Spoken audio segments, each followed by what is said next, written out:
나와 어머니를 버린 대가. 이 이야기는 수십 년 전 한 여인의 눈물에서 시작되었습니다.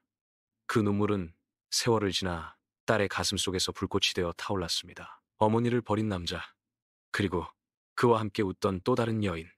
오늘 그들 앞에 딸이 서 있습니다. 그녀는 더 이상 피해자가 아니라 심판자였습니다. 이 자리에 앉아 있는 사람은 저를 버린 사람입니다. 그리고 오늘 저는 그가 저지른 죄를 세상에 밝히려 합니다. 세상을 뒤흔든 이 폭로는 사실 40년 전 작은 마을에서 시작된 한 여인의 눈물 때문이었습니다. 젊은 윤영자는 남편과 작은 가게를 운영하며 평범하게 살았습니다. 딸을 안고 남편과 함께 웃던 시절 그녀는 행복이 오래가리라 믿었습니다. 그러나 욕망에 눈먼 남편은 화려한 여인 박선희와 눈이 맞으며 변해갔습니다. 집에 늦게 들어오기 시작했고 아내의 눈길을 피했습니다. 난 이 집을 떠날 거야. 선희와 함께 살겠다. 우리에겐 딸이 있어요. 당신 제정신이에요? 아이가 아직 어린데 제발, 제발 그러지 말아요. 그러나 그의 눈에는 딸을 향한 미련조차 없었습니다. 그날 이후 윤영자는 홀로 남겨졌습니다. 남편이 떠난 뒤 그녀 앞에 남은 건 빚더미와 차가운 시선뿐이었습니다. 가게는 망했고 집세조차 내기 어려웠습니다. 동네 사람들은 연민 섞인 눈으로 바라보다가도 돌아서면 수근거렸습니다. 저렇게 혼자 애 키워서 어찌 살까? 영자는 아무 대꾸도 하지 않았습니다. 아이를 지켜내야 한다는 생각 하나만이 그녀를 버티게 했습니다. 내 딸만큼은 절대 굶기지 않겠다. 어떤 수모도 어떤 눈물도 견뎌내리라. 그녀의 손은 장작처럼 거칠어졌고 무릎은 매일 밤 부어올랐습니다. 하지만 딸의 학비만큼은 단 한 번도 밀리지 않았습니다. 엄마, 나중에 제가 꼭 성공해서 엄마 편 만들어 드릴게요. 그 말은 허풍이 아니었습니다. 수지는 어린 시절부터 누구보다 공부에 매달렸습니다. 겨울이면 차가운 방바닥에 앉아 두꺼운 코트를 덮고 책을 읽었고 여름이면 선풍기 바람 하나 없이 땀을 흘리며 문제집을 풀었습니다. 친구들이 소풍을 갈 때에도 수지는 엄마 옆에서 장사 도우며 책을 손에 놓지 않았습니다. 선생님들은 늘 말했습니다. 형편은 어려워도 이 아이는 보석 같은 성실함을 가졌다. 시험지에는 늘 상위권 점수가 찍혀 있었습니다. 그 성적표를 받아들고 올 때마다 영자는 속으로 눈물을 삼켰습니다. 내 딸, 내가 기댈 건 이 아이뿐이구나. 하지만 수진의 마음에는 또 하나의 불씨가 있었습니다. 아버지를 향한 분노였습니다. 책을 펼칠 때마다 속으로 다짐했습니다. 공부 잘해서 반드시 성공해서 당신이 버린 딸이 얼마나 강해질 수 있는지 보여주겠어. 엄마를 버리고 웃던 그 여인에게 언젠가는 내가 갚아주리라. 그런 말 필요 없다. 네가 사람답게만 자라주면 돼. 영자는 겉으로는 담담히 말했지만 속으로는 누구보다 기뻤습니다. 수진의 노력과 성취가 그녀의 고단한 삶을 버티게 해주는 유일한 힘이었기 때문입니다. 세월이 흘러 수진은 변호사가 되었습니다.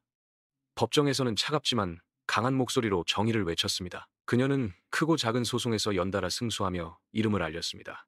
동료들은 그녀를 신뢰했고 언론은 젊은 정의의 대변인이라 불렀습니다. 가난했던 어린 시절을 아는 사람들은 모두 고개를 끄덕였습니다. 역시 윤영자의 딸답다.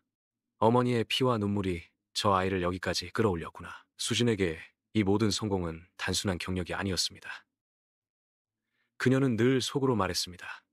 내가 여기까지 온 건 전부 엄마 덕분이야. 엄마의 희생에 반드시 보답해야 해. 그리고 마침내 운명의 날이 다가왔습니다.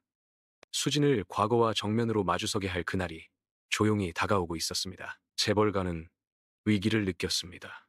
검찰 수사가 다가오자 깨끗한 이미지를 가진 외부 변호사를 영입하기로 했습니다. 요즘 언론이 시끄럽습니다. 우릴 지켜줄 방패가 필요합니다. 깨끗한 이미지를 가진 변호사를 데려오죠. 밖에서 보면 우리 회사가 달라 보일 겁니다. 그리고 곧 그 명단이 올라왔습니다. 그 안에 한 이름이 있었습니다.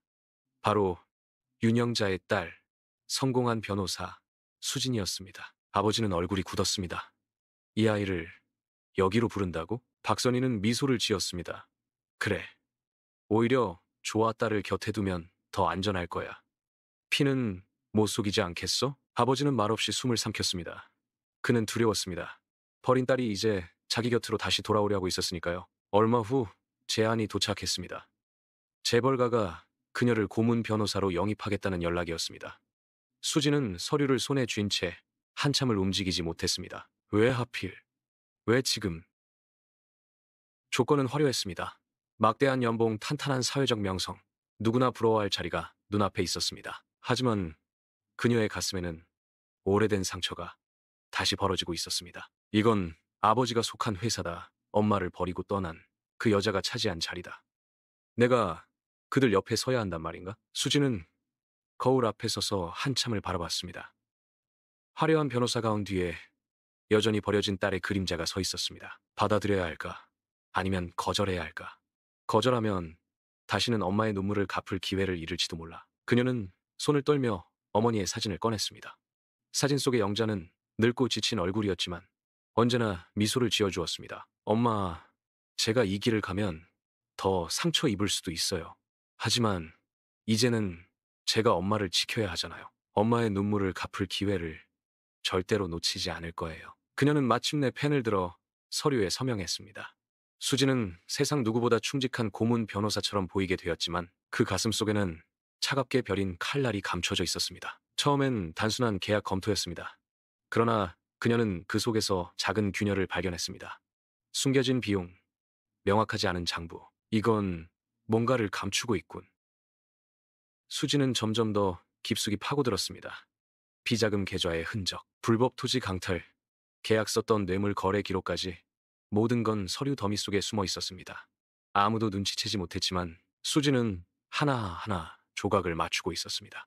그러나 시간이 지나면서 회사 내부에서도 이상한 낌새를 느끼기 시작했습니다.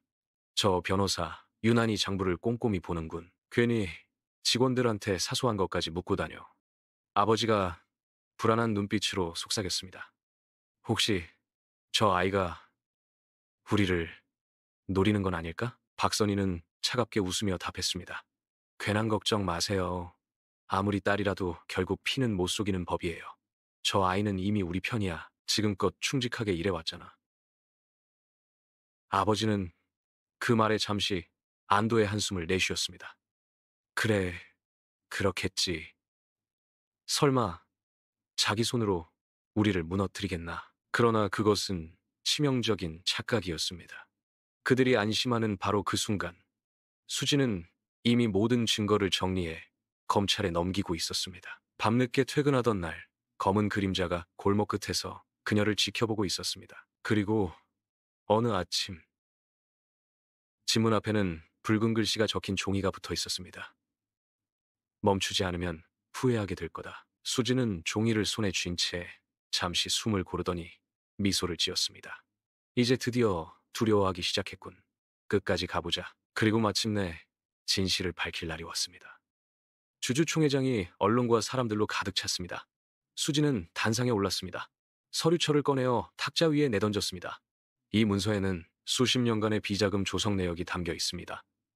또한 불법 토지 강탈 계약서, 정재계 인사들에게 건넨 뇌물 기록도 있습니다. 사람들은 술렁였습니다. 카메라 플래시가 번쩍였습니다. 수지는 목소리를 높였습니다. 그리고 이 모든 범죄의 주범은 여기 앉아있는 박선희 씨와 이 회사의 회장입니다. 순간 회의장은 아수라장이 되었습니다.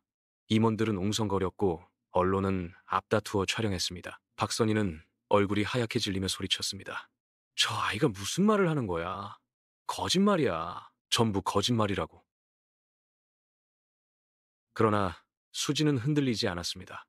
차갑게 그들을 바라보며 말했습니다. 증거는 이미 검찰에 제출했습니다. 오늘부로 당신들의 시대는 끝났습니다. 회장은 눈을 감은 채 고개를 떨궜습니다. 그의 얼굴에는 후회와 두려움이 동시에 떠올랐습니다. 수지는 마지막으로 선언했습니다. 청중석 어딘가에서 박수가 터져나왔습니다. 그리고 곧 수많은 사람들이 함께 박수를 쳤습니다. 재벌가는 하루아침에 무너졌습니다. 뉴스는 연일 그들의 몰락을 보도했습니다. 검찰은 수사를 시작했습니다. 박선희는 절규했습니다. 다 당신 때문이야. 회장은 분노했습니다. 아니, 네가 내 인생을 망친 거야. 수지는 차갑게 말했다. 서로를 탓해도 소용없어요. 이미 끝났으니까. 모든 것이 끝났지만 수진의 마음에는 허무가 밀려왔습니다. 엄마, 다 끝냈어요. 그런데 왜 이렇게 공허할까요? 영자는 딸의 손을 잡았습니다. 복수는 상처를 치유하지 못한다. 하지만 넌 끝내 정의를 택했구나. 그걸로 나는 충분하다. 어머니의 눈물이 딸의 복수를 통해 비로소 의미를 찾기 시작했습니다. 엄마, 이제는 우리 둘만의 삶을 살아요. 엄마의 눈물이 더는 흐르지 않게. 사람은 누구나 상처를 안고 산다. 하지만 그 상처를 정의로 바꾸면 희망이 된다. 복수의 끝에서 그들은 새로운 삶을 택했습니다. 눈물로 키운 모정 정의로 되갚은 복수, 그리고 다시 시작된 희망. 시니어힐링TV는 당신과 함께합니다. 구독과 좋아요는 영상 제작에 큰 힘이 됩니다.